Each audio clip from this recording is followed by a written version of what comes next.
नमस्कार। देश काल में आपका स्वागत है। मैं हूं मुकेश कुमार। दोस्तों, मोदी सरकार ने एक बार फिर से गांधी परिवार की घेरेबंदी शुरू कर दी है। रॉबर्ट वाड्रा को सम्मन भेजे गए ईडी के द्वारा और आज पूछताछ भी हुई। कल फिर पूछताछ होगी और ये पूछताछ चलती रहेगी। पिछले कई सालों से चल रही है, लगभग 5-6 साल हो गए हैं जो बार बार उसी केस को खोला जाता है, बुलाया जाता है, पूछताछ की जाती है और किसी तरह का उसमें प्रोग्रेस नहीं होती है। एक दूसरा मामला नेशनल हेराल्ड का केस है जिसमें चार्जशीट दाखिल कर दी गई है। इस मामले में सोनिया गांधी और उनके पुत्र राहुल गांधी को ज़मानत मिली हुई है और अब उसके चार्जशीट दाखिल कर दी गई है। तो इन दोनों घटनाओं को किस तरह से देखा जा रहा है क्योंकि ये दोनों घटनाएं दरअसल कोई आपराधिक मामले नहीं है, बल्कि इन्हें राजनीति के तौर पर देखा जाना चाहिए कि इनका राजनीतिक प्रयोजन क्या है। गांधी परिवार के खिलाफ ये सक्रियता बीच बीच में क्यों पैदा होती रहती है, क्यों मोदी सरकार को ज़रूरत पड़ती है कि गांधी परिवार को उलझाए रखो, उनको परेशान करके रखो, उनको बदनाम कर लगातार करते रहो ताकि लोगों की निगाह में उनकी छवि चमकने ना पाए। वो इस कोशिश में उनकी इमेज को टार्निश करने की, उसको धुंधला करने की, गंधला करने की कोशिश में लगातार रहती है। रॉबर्ट वाड्रा के ऊपर तो आरोप वो पिछले 15 साल से लगा रही है। जब मनमोहन सिंह की सरकार थी तब से आरोप लगा रही है बीजेपी, लेकिन आज तक उनके खिलाफ कोई कार्रवाई नहीं हुई। क्यों नहीं हुई? अगर इतने सारे मामले थे, इतना सारा करप्शन था, तो फिर उसको 11 साल से किसने रोका हुआ था? लेकिन नहीं, ऐसा कुछ भी नहीं है। इसलिए ये सरकार कुछ कर नहीं पा रही है और जब उसे लगेगा कि ऐसा करने से उसे फ़ायदा होगा राजनीतिक, तो निश्चित रूप से आप जानिए कि कोई केस नहीं भी होगा तब भी बनाकर उनको जेल भेजा जा सकता है।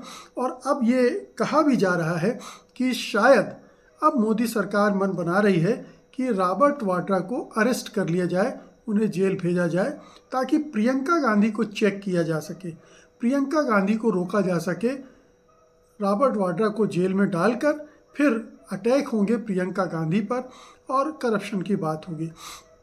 उधर राहुल और सोनिया गांधी को लपेटा जा रहा है नेशनल हेराल्ड केस में। नेशनल हेराल्ड केस 2012 में सुब्रमण्यम स्वामी ने ये छेड़ा था और उसके बाद से मोदी की सरकार है 11 साल से, 8 साल पहले ये मामला दर्ज किया गया था और 8 साल बाद सोचिए, जब ये मामला इतना ही साफ था, इतनी सारी चीज़ें साफ थी सरकार के हिसाब से या सुब्रमण्यम स्वामी के हिसाब से, तो ये मामला 8 साल तक खींचना ही क्यों चाहिए था?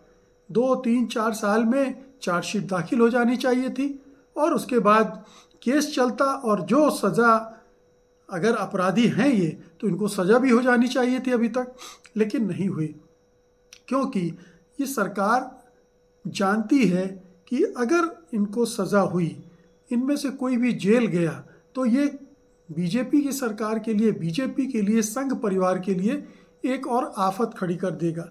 क्योंकि निश्चित रूप से तब सहानुभूति गांधी परिवार को मिलेगी और ये इसका नुकसान बीजेपी और मोदी सरकार को होगा। तो ये पूरा मामला क्या है, ज़रा इसे समझ लीजिए आप कि 2003 में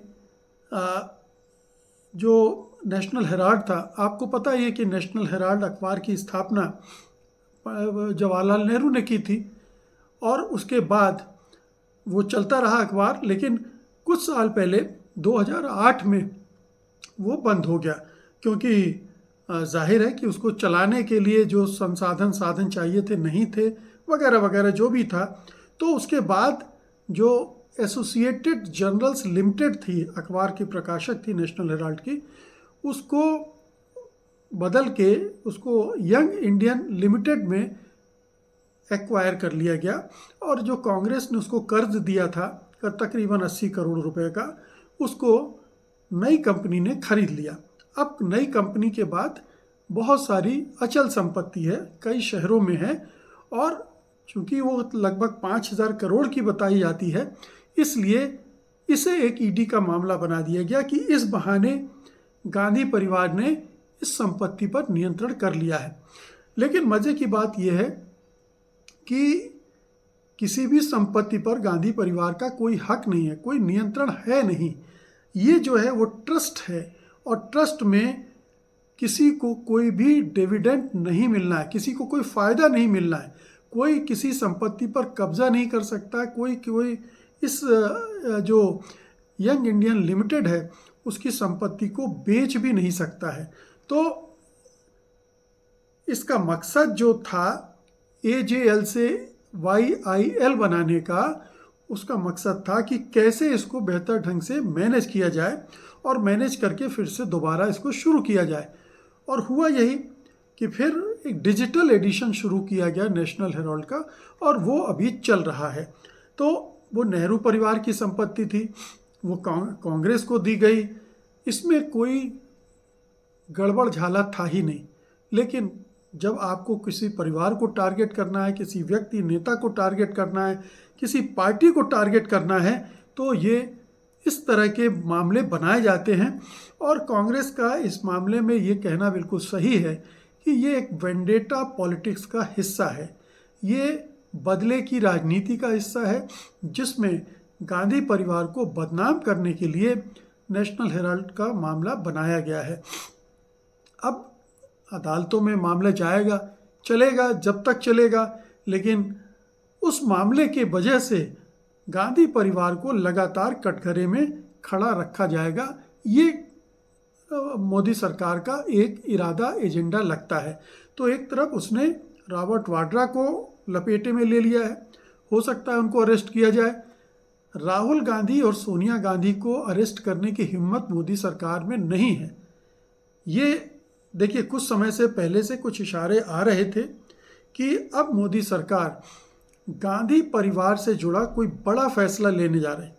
ये सरकार के जो करीबी लोग हैं, जो पत्रकार बीजेपी की राजनीति का समर्थन करते हैं, उस पर नज़र रखते हैं, उससे फ़ायदा उठाते हैं, उनके पास ये खबर महीने 1.5 महीने पहले से थी कि अब ये खेल शुरू होने वाला है और गांधी परिवार पर एक हमला होगा। ये हमले का टाइम अब आ गया है, ये दिख रहा है, और हमले का वक्त आ गया है। इसका मतलब है कि टाइमिंग आ गई है। ये टाइमिंग क्यों बीजेपी को या मोदी सरकार को लगती है मुफीद है, माफिक बैठती है, उसका संबंध आने वाले चुनावों से है, और जिसमें सबसे बड़ा प्रमुख चुनाव है बिहार का चुनाव है, जहां बीजेपी जी जान से लगी हुई है कि वो किसी भी तरह से इस बार अपनी संख्या को 100 तक ले जाए और जेडीयू पर कब्जा करके जेडीयू को तोड़कर अपनी सरकार बना ले। वो इस एजेंडे पर काम कर रही है, और आपने देखा होगा कि बीजेपी के नेताओं के बयान एक के बाद एक ऐसे आ रहे हैं। जैसे अश्विनी चौबे ने पहले कहा कि नीतीश कुमार को उप प्रधानमंत्री बन जाना चाहिए, ये एक संकेत था। फिर नायब सैनी ने कहा कि जो सम्राट चौधरी हैं उनको मुख्यमंत्री बनना चाहिए। तो ये कई चीज़ें आ रही हैं जिससे लग रहा है कि एक तो चुनावी तैयारियां इस तरह से शेप ले रही हैं, दूसरी तरफ कांग्रेस जो एग्रेसिव हो रही है, कांग्रेस जो बिहार में बड़े पैमाने पर सक्रिय हो गई है और उसकी सक्रियता से परेशान है वहाँ की एनडीए, और वो उस सक्रियता की हवा निकालने के लिए इस तरह के मामलों का इस्तेमाल कर सकते हैं। दूसरी बात यह है कि जो वक्फ कानून है उसके विरोध में ये पार्टी खड़ी हो गई, और आप देखिए कि प्रधानमंत्री मोदी ने किस भाषा में अभी 2 दिन पहले हरियाणा में आक्रमण किया है कांग्रेस पर। ये उनका फ्रस्ट्रेशन भी उसमें झलकता है, उनका डर भी उसमें झलकता है, जिसमें वो मुसलमानों को पंचर बनाने वाला कह रहे हैं, कांग्रेस को कह रहे हैं कि आप अपना मुस्लिम प्रेसिडेंट क्यों नहीं बना लेते हैं, वगैरह वगैरह। तो उनकी पूरी शब्दावली जो है वो प्रधानमंत्री की गरिमा का ध्यान तो कभी भी नहीं रखते हैं। शायद वो गरिमा उनके अंदर है भी नहीं, इसलिए वो कैसे उस गरिमा का मोल समझेंगे और उसका सम्मान करेंगे। तो वो लगातार उनके व्यवहार से लग रहा है कि ये मामला हाथ से निकल रहा है या इसका बड़ा नुकसान हो सकता है।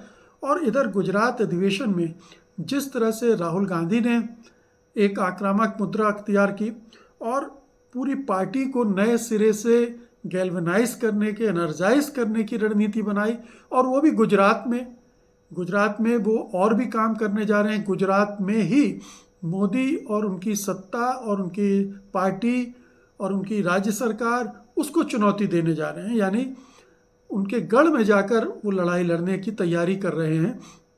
ऐसे में मोदी सरकार को, बीजेपी को अगर ये लग रहा है कि ये अगर राहुल गांधी या कांग्रेस इस मामले में सफल होती है कि बिहार के चुनाव में वो किसी तरह से महागठबंधन की वहाँ सरकार बन जाती है, उसके बाद फिर बंगाल में कांग्रेस का कुछ दांव पर नहीं है, लेकिन बीजेपी का बहुत दांव पर है। वो किसी भी तरह से वहाँ सत्ता पलटना चाहती है, लेकिन अगर वहाँ टीएमसी जीतती है तो फिर बाकी राज्यों में भी उसके लिए बड़ी मुश्किल हो जाएगी, क्योंकि पंजाब तो वो जीतेगी नहीं, तमिलनाडु वो जीत नहीं पाएगी।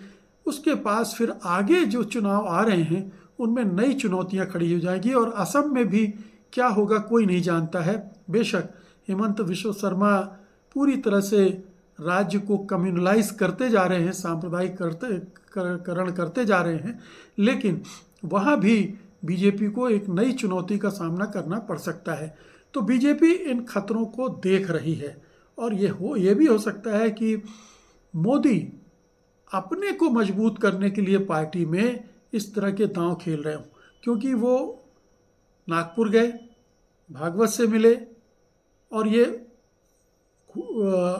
अनुमान लगाए जा रहे थे कि हफ्ते भर के अंदर एक नए प्रेसिडेंट की घोषणा हो जाएगी और मोदी जो हैं वो भागवत को अपने नाम पर राजी करवा लेंगे।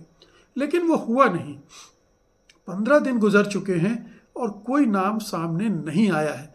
इसका मतलब है कि जो नाम मोदी भेज रहे हैं वो वहाँ से खारिज होते जा रहे हैं, उनके नामों पर मुहर नहीं लग रही है।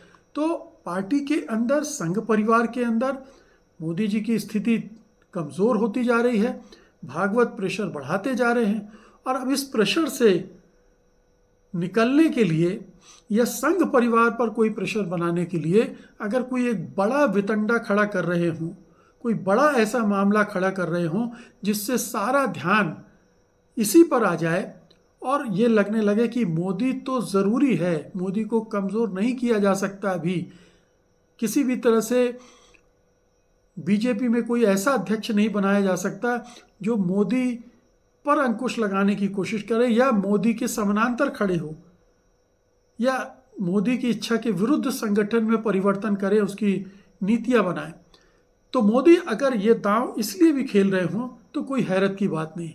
तो जो राजनीतिक एजेंडा है गांधी परिवार को इस समय घेरने का, कानूनी मामलों में, आपराधिक मामले बनाने में, ईडी को पीछे लगाने में, चार्जशीट दाखिल करने में, ये सारा खेल अंत में जाकर राजनीति पर रुकता है। और वो राजनीतिक ज़रूरत इस समय क्या है, ये सोचने की बात है। क्यों मोदी जी को आज ज़रूरत है, क्यों मोदी सरकार को आज ही क्यों ये सब करना पड़ रहा है? ये मोदी जी की अपनी निजी आवश्यकता है, मोदी सरकार की आवश्यकता है, या संघ परिवार की आवश्यकता है, बीजेपी की आवश्यकता है? क्या सारे लोग राहुल गांधी से खतरा देख रहे हैं? क्या सारे लोगों को लग रहा है कि कांग्रेस उठकर खड़ी हो रही है और इसे निपटाना अब बहुत ज़रूरी हो गया है? राहुल गांधी को कमज़ोर करना, सोनिया गांधी को कमज़ोर करना, गांधी परिवार को कमज़ोर करना बहुत ज़रूरी हो गया है। ये अभी धीरे धीरे पत्ते खुलेंगे, लेकिन ये ज़रूर है कि ये जो सारा कुछ हो रहा है विशुद्ध रूप से राजनीति से प्रेरित है। ये वेंडेटा पॉलिटिक्स का एक और उदाहरण है। और मुझे जो लगता है वो ये कि इस बार भी गांधी परिवार के सामने मोदी परिवार को मात खानी पड़ेगी, क्योंकि गांधी परिवार के खिलाफ आज तक कोई भी भ्रष्टाचार का मामला सिद्ध नहीं हो पाया, चाहे बोफोर्स का हंगामा कितना ही मचा हो, लेकिन एक भी आरोप आज तक कांग्रेस के विभिन्न नेताओं पर लगे होंगे, साबित भी होंगे, लेकिन गांधी परिवार के पास ना कोई ऐसी संपत्ति है, ना ऐसा कुछ जो झूठ फैलाया जाता था कि स्विस बैंक में इतना जमा है फलाना। आज तक 11 साल तो इसी सरकार को हो गए हैं, कुछ भी ढूंढ कर नहीं ला पाई है। कोई भी आरोप ठीक से टिका नहीं पाई है। और ये नेशनल हेराल्ड का केस भी कुछ इसी तरह का केस है जो अदालतों में टिक नहीं पाएगा। बहुत बहुत शुक्रिया आपका। धन्यवाद। नमस्कार।